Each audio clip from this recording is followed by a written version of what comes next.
Հարգելի գործընկերներ, այսօր մենք հավաքվել ենք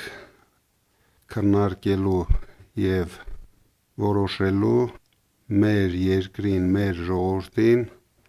ամենաշատ հետաքրքրող հարցը։ Մենք այս 2 ամսվա ընթացքում անդրադարձանք բոլոր տնտեսական ծրագրերին, որոնք մենք առաջարկում ենք մեր ժողովրդին։ Բոլորս հիշում ենք 300,000 աշխատատեղ, $1 միլիարդ տուրիզմի զարգացման համար, ժողովրդակրական տվյալների բարելավման համար խոշոր միջոցներ, փոքր բիզնեսը ազատում ենք բոլոր հարկերից և ստուգումներից և այլն։ Մարդիկ արդեն ծանոթացել են մեր ծրագրերին, բայց մենք ունենք ամենալուրջ խնդիրը մեր երկրի և ժողովրդի համար։ Եթե մենք չկարողանանք կանգնեցնել Փաշինյանի և Ալիևի պլանավորած 300,000 ադրբեջանցիների մուտքը Հայաստան, կստացվի, որ բոլոր մեր տնտեսական ծրագրերը անիրագործելի են լինելու, քանի որ հիմնական աշխատատեղերը բաժին են հասնելու ադրբեջանցիներին։ Դրա համար մենք մեր կառավարության հենց առաջին նիստին ընդունելու ենք գլխավոր օրենքը մեր երկրի համար։ Դա մենք կոչել ենք Սաֆարովի կանխարգելման օրենք, որպեսզի արգելենք ադրբեջանցիներին գնել մեր հողերը, գնել մեր տները, նվեր ստանալ մեր հողերը, ինչպես մենք բոլորս տեսել ենք, 240 քառակուսի կիլոմետր միանգամից մեկ օրում նվեր ստացան։ Այսինքն,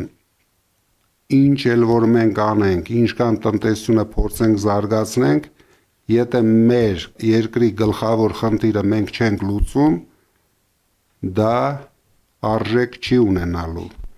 Դրա համար ես կուզենայի, որ Արամ Վարդևանյանը ներկայացնի այդ օրենքի հիմնական դրույթները։ Շնորհակալ եմ, պարոն Կարապետյան, հարգելի գործընկերներ, իսկապես գտնվում ենք այնպիսի մի ժամանակահատվածում, երբ մեր հասարակության ներսում կա տագնապի զգացում։ Քանի որ վերջին շրջանում մենք տեսել ենք ինչ աստիճան դինամիկ կերպով Ադրբեջանի կողմից ներկայացվող ցանկացած պահանջ ի կատար է ածվում օրվա իշխանությունների կողմից։ Հաշվի առնելով այն, որ մենք ամբողջությամբ արդեն տեսնում ենք, թե ինչ նոր հրեշավոր ծրագիր է մշակվել Փաշինյանի և Ալիևի կողմից, մենք առաջարկում ենք մեր հանրությանը այդ ամենի ուղիղ կանխարգելման օրենսդրական փաթեթը։ Ինչ ենք առաջարկում։ Այն հենց նույնիսկ կոչվելու է Սաֆարովի կանխարգելման օրինագիծ կամ նույնն է ինչ ատելության կանխարգելման օրենսդրական փաթեթ։ Մենք առաջարկում ենք, որ Հայաստանի Հանրապետությունում Ադրբեջանի քաղաքացիություն ունեցող որևէ անձ, լինի դա ֆիզիկական, թե իրավաբանական անձ նաև, որպես քողարկված իրական շահառու Հայաստանում գործունեություն իրականացնող, չի կարողանալու ձեռք բերել որևէ անշարժ գույք։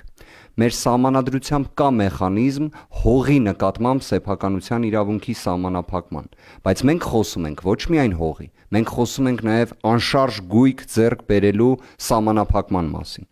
Իդեպ, պարոն Կարապետյան, նաև մենք որոշակի հետազոտում ևս իրականացրել էինք միջազգային փորձի, նման մեխանիզմներ, այո, տարածված են։ Իդեպ, մենք խոսում ենք նաև նույն Ադրբեջանի մասին, որի քաղաքացի, հերոս հանդիսանում է Ռամիլ Սաֆարովը, մի անձ, որը 2004 թվականին, իդեպ ՆԱՏՕ-ի գործընկերություն հանուն խաղաղության ծրագրի շրջանակներում 16 անգամ կացնով հարվածելով մեր հայրենակից Գուրգեն Մարգարյանին դաժանաբար սպանել էր վերջինիս։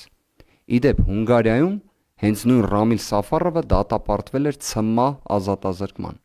բայց 2012 թվականին Ադրբեջանի կողմից ձեռնարկված ջանքերի և միջոցների հաշվին վերջինս հանձնվեց Ադրբեջանին, որտեղ վերջինիս ներում շնորհեցին եւ հերոսացրեցին եւ հերոսացնում են մինչ օրս։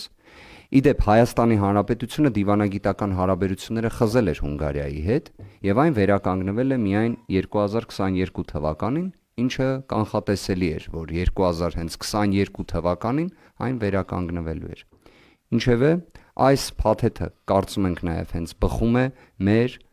արժանապատվության, ազգային արժանապատվության առաջնահերթություններից եւ նաեւ միջազգային փորձում ընդունված մոտեցումներից, քանի որ ազգային պատկանելիության հողի վրա